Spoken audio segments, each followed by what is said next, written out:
नमस्कार. आज आपण बनवणार आहोत स्नेहाज किचन कॉर्नरमध्ये मस्त कुकरमधला व्हेज पुलाव. त्यासाठी मी हा बासमती तांदूळ घेतलेला आहे आणि 5 ते 10 मिनिट असा स्वच्छ धुवून पाण्यामध्ये भिजत ठेवलेला आहे. आणि व्हेज पुलावसाठी भाज्या चॉप करून घेतलेला आहे. त्यात आहे मोठ्या आकाराचा कांदा पातळ स्लाइस केलेला, कढीपत्ता, तेजपत्ता आणि फ्लॉवरचे काप आहेत हे मोठे मोठे चिरून घेतलेले आहे. गाजर आहे, हिरवी मिरची आणि छोट्या आकाराचा बटाटा आहे आणि फ्रेश वाटाणे आहे सोलून घेतलेले आणि मुठभर कोथिंबीर घेतलेली आहे. बाकी साहित्य आपण फोडणीत बघूया. आता मी तूप घातलेलं आहे फोडणीसाठी.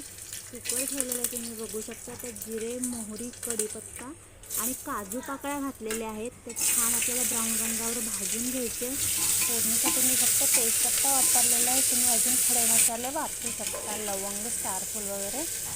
आता मी कांदा छान भाजून घेते ब्राऊन रंगावर. जास्त खडे मसाले घातलेले नाही आहेत. भाज्या ॲड करून घेते. फ्लावर, हिरवे मटार, गाजर, हिरवी मिरची घातलेली आहे तिखटासाठी. आपण कुठेही मिरची पावडर वगैरे वापरणार नाही आहे.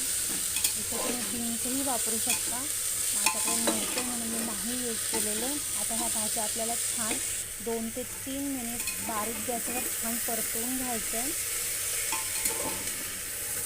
खूप छान कलर येतो ह्या भाज्यांनी. गाजराचा लाल, हिरव्या मटारचा ग्रीन कलर, फ्लावरचा कलर, छान टेस्ट उतरते ह्या भाज्यांची.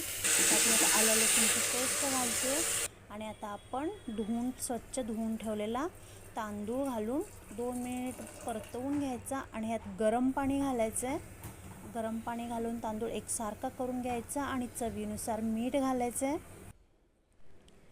आणि 3 शिट्ट्यांमध्ये आपला हा व्हेज पुलाव एकदम गरमागरम वाफाळता व्हेज पुलाव तयार होतो.